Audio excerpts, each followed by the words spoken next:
Hello, this is Jeff Connors of Shobayashi Shorin Ryu Karate Do. And I'm here on YouTube to introduce myself and talk about this style of martial arts. I'll be offering training in Shorin Ryu Karate Do in the Norwich, Connecticut, Eastern Connecticut area. And folks who are interested in training can contact us at norwich.shorinryu@gmail.com.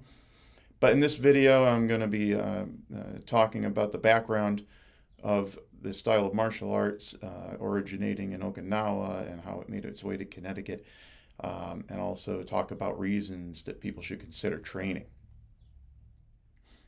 Okay, let's get into some background. Due to my limited ability to pronounce things in Japanese correctly, I'll stick with the American pronunciation, karate, and we're going to discuss the Okinawan roots of karate. So, people say to me, "Oh, you do karate, isn't that Japanese?" Well, I like to point out, yes, in a sense, but you have to understand that Okinawa is an island. It's part of the Japanese islands, but it was not always. It is part of the Ryukyu Islands, and historically it was its own kingdom, the Ryukyu Kingdom. So in ancient Okinawa, native martial artists had a lot of interactions with martial artists from China in particular, and folks who practice what we call kung fu today. So it's widely believed that white crane kung fu and the kung fu the Shaolin monks, who you probably have heard of before, heavily influenced the development of the ancient Okinawan martial arts into what became karate. But those interactions were occurring before Okinawa was ever part of Japan. So it's really more proper to say karate is a martial art of Okinawan origin. One of the original styles of karate to first be developed in Okinawa was Shorin Ryu. And the Shobayashi branch in particular was started by Grandmaster Yezo Shimabukuro, who we call O-sensei. Sensei in Japanese just means teacher, and O is an honorific, so it's like saying great teacher. O-sensei learned in his youth from all of the prominent martial arts masters on Okinawa in the day, starting, I believe, with Chojun Miyagi, but also training with Chosin Shibana, Tatsuo Shimabukuro, his brother, Choki Motobu, and probably his most influential teacher, Chotoku Kian. So you learned empty hand defense from all these masters, and also studied weapons or kopojutsu with Taira Shinken. So by learning directly from these prominent masters of Okinawan karate, O-sensei developed a deep and broad knowledge of the root karate of Okinawa. And besides the curriculum, that also included the way in which one needs to train, which is rigorously. There's a legacy in Okinawan martial arts of training consistently and rigorously in order to develop a very high level of proficiency, which is necessary for your martial arts skills to become a practical tool of self-defense. So O-sensei trained diligently throughout his life. There's many testaments to this from people who had worked with him and observed him. And he was promoted to the rank of 10th degree black belt, or Judan, the highest rank in karate, at the age of 36, the youngest ever to do so. So then O-sensei took all the different things he'd learned from the masters and put them together to create the Shobayashi system of Shorin Ryu karate.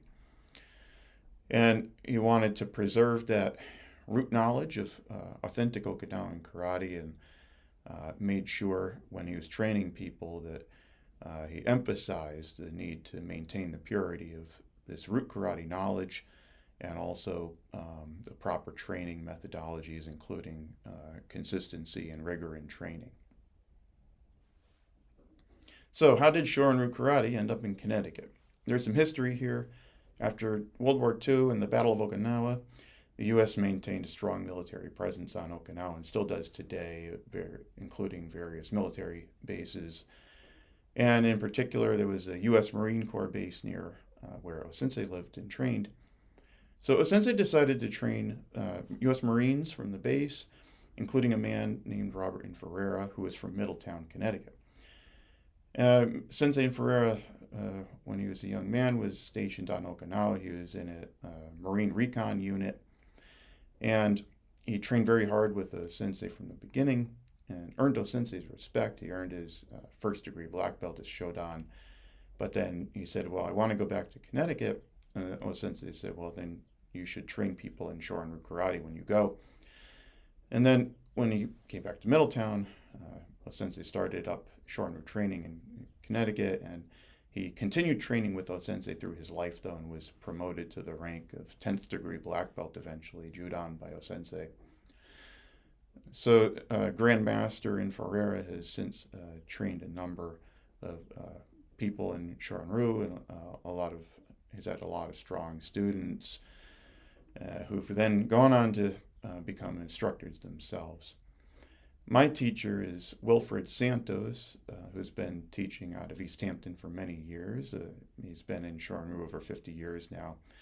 He was promoted to the rank of 9th degree black belt, or Kudan, by Sensei Ferreira. So I've trained with Grandmaster Santos for many years myself. I started when I was a high school student back in 1994 in East Hampton. So it's been over 30 years now. I've been promoted to the rank of Godan, or 5th degree black belt, by Grandmaster Santos. And I also received a certificate for my Godan from Grandmaster Ferreira, and it was also signed by O-sensei. So that's how Shorin ended up in Connecticut, and now I'll be instructing people in the eastern Connecticut, the Norwich area. I've been helping with instruction in East Hampton for many years now, and I continue training out there today. When I was younger, in my college days out in Pittsburgh, Pennsylvania, I was training and teaching, and more recently, since returning to Connecticut in the Norwich area, I've been teaching students at the Norwich Free Academy. I can only teach high school students there, and we want to open up Shorin training to the broader community now. So let's get into reasons to consider karate training. Probably the most obvious one, if I were to ask most people, why would you train in karate? Most common response I would expect would be for, self-defense, for protection. But there may be a lot of other reasons too that we're going to get into to consider training. There's a lot of value to be had in martial arts training, including things you may not have thought of. So what's most important for you personally may be something else. But certainly self-defense is a valuable reason to consider adding karate training into your life. And I want to address a couple of reasons that I think sometimes people don't see that value in terms of self-defense skills, being able to protect yourself or someone else. And for one, I think sometimes people just aren't convinced that they're ever going to have a need for the skills. So, well, we hope that's true. We don't want you to ever have to get into a violent encounter.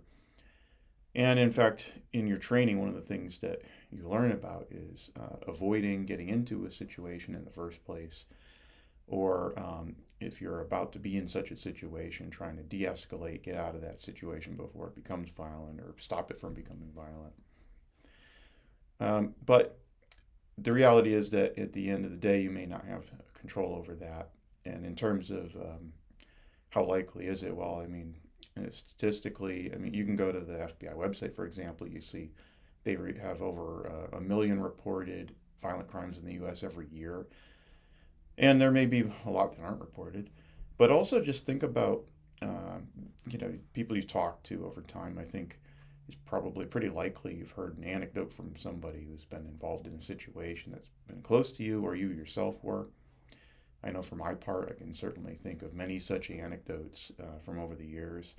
And I've been in some situations where I've needed to de-escalate them, or to give somebody a little taste of what we do. Fortunately, never had to hurt anybody too seriously.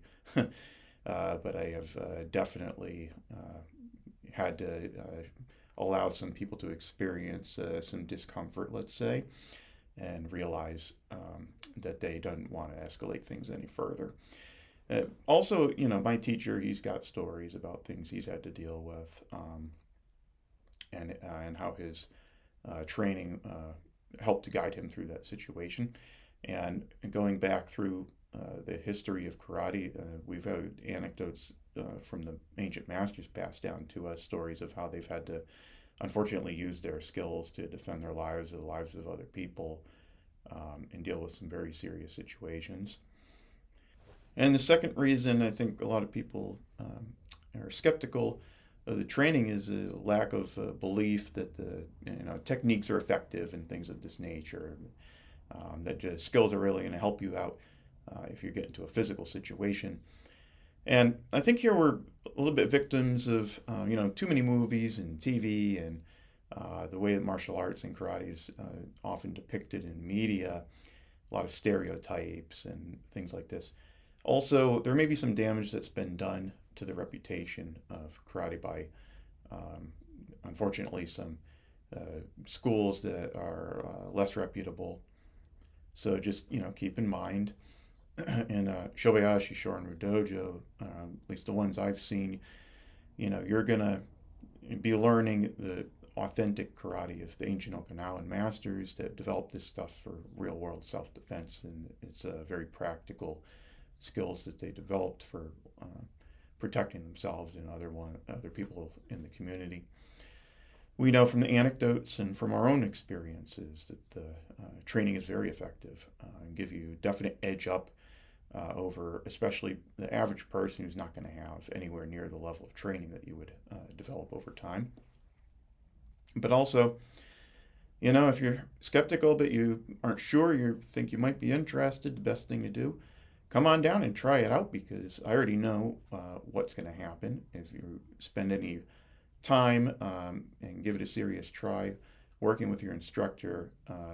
Your instructor is going to help illustrate for you that when the techniques are being used by somebody who's developed a high level of proficiency, that they can be very effective and make a big difference in a violent situation. Another reason to consider training is for physical conditioning, and there's a couple important benefits there. One is, well, if you think about a self-defense situation, how are you going to have effective self-defense skills if you're not in excellent shape, right? So you want to be strong, you want to be fast, flexible, you need to have cardiovascular capacity, you're not immediately getting winded, things like this. And also just general toughening of the body. If you take a shot, you don't want to instantly just fold over and allow your adversary to overcome you. You have to expect in a situation that although you're going to do the best you can not to get hit at all, and to make sure it's the opponent who's taking the shots and who is collapsing. You also need to expect, though, that you may get hit, and you need to be able to deal with that. So your training is going to develop your body and make it strong. It's going to make it fast, flexible, so on and so forth. And the other reason is just general fitness and the benefits of that in your life, because you don't want to live every day feeling slow, tired, weak, and so on and so forth, stiff, whatever.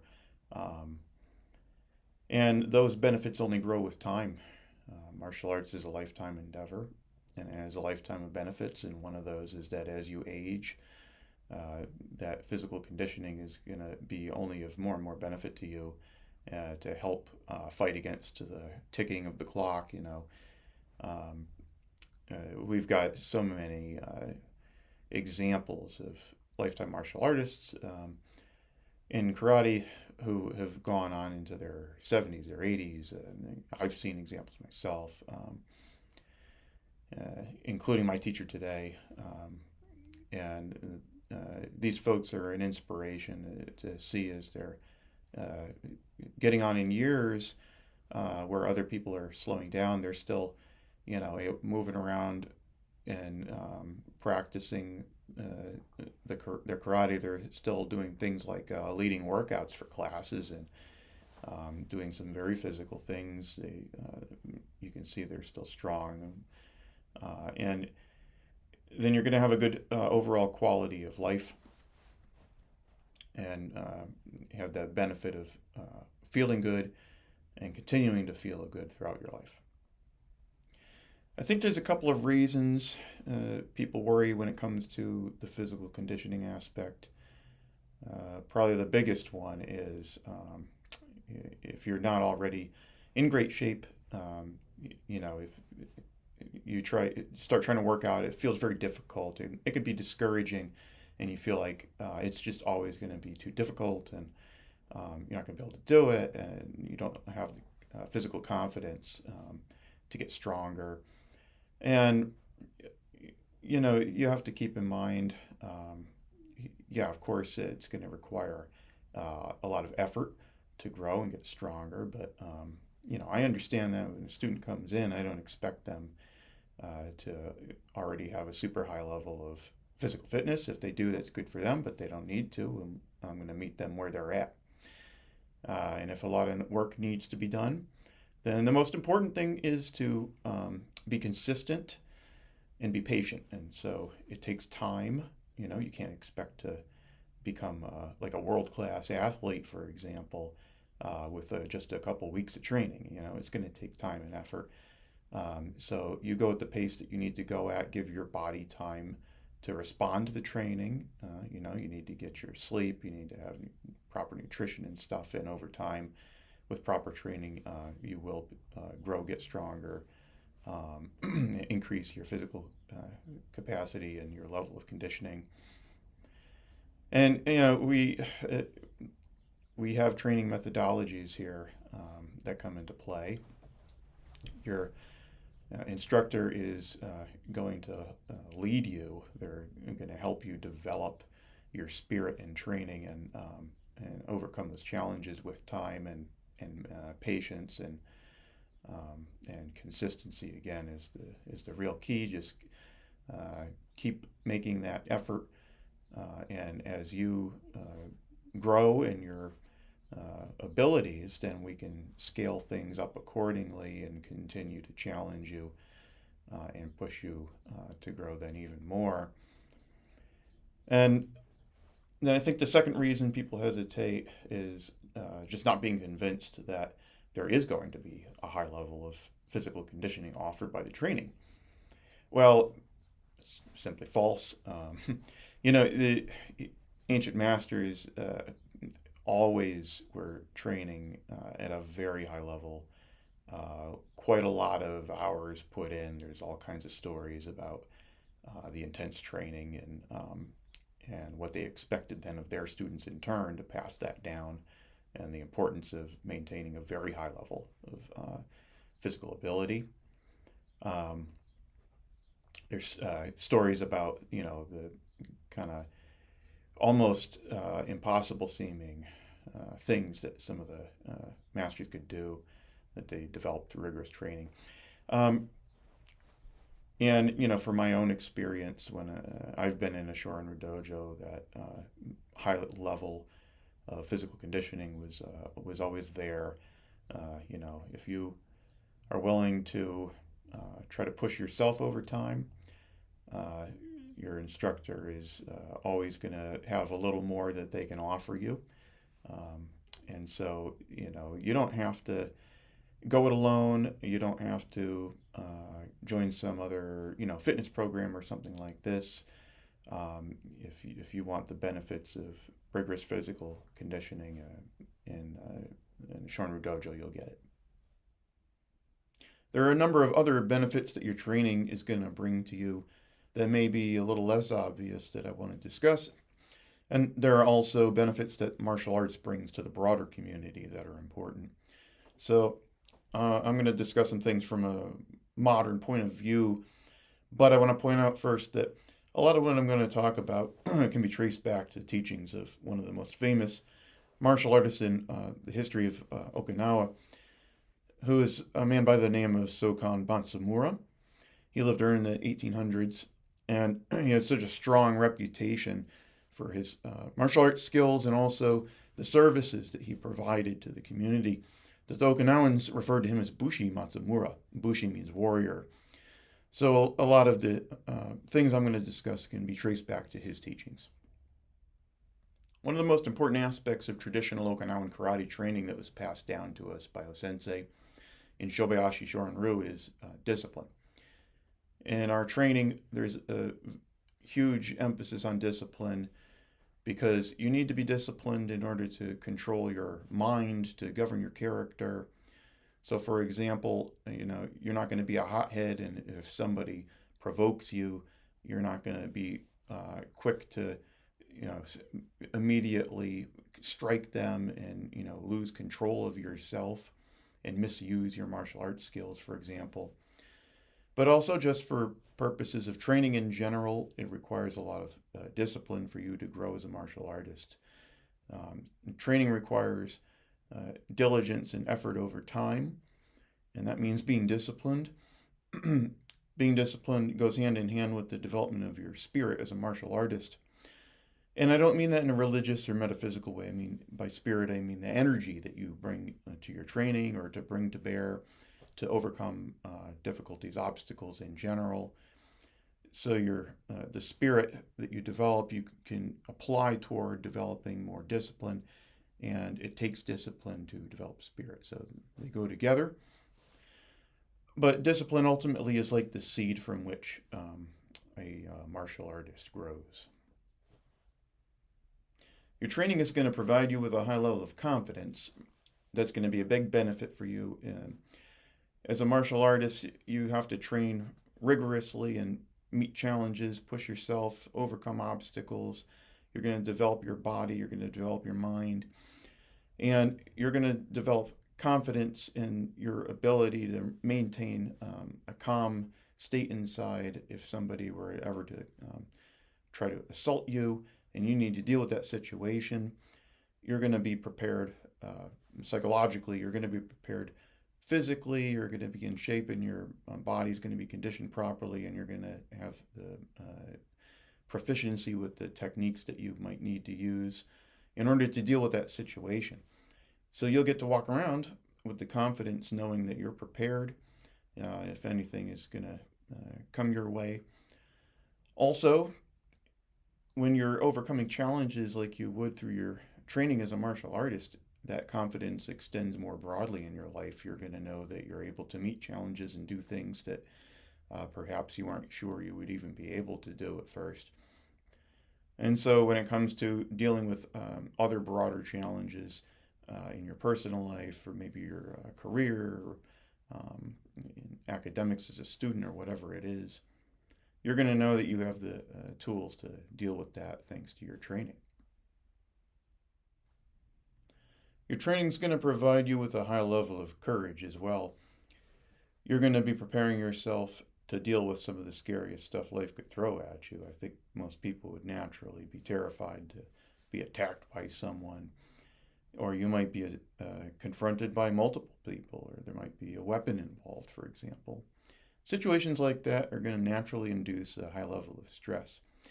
So in your training, you're going to develop skills to manage that stress and to maintain a calm state inside that will enable you to deal with that situation effectively. And if you think about it, that sort of stress management ability is going to extend to other situations in your life as well, which brings us to the concept of the moral character. Good martial artists should have a strong moral character.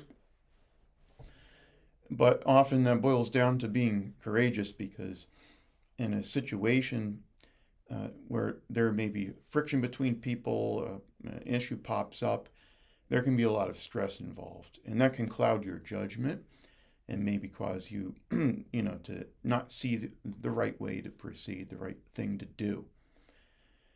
So it can take some courage to kind of manage that stress and think clearly and figure out what's the right thing to do, and then also to follow up on it. The last thing I want to touch on are some things that the martial artist and martial arts in general contribute toward the broader community. Starting with the idea of protection. So you're going to have the skills to defend yourself, but you could use those to help out somebody else.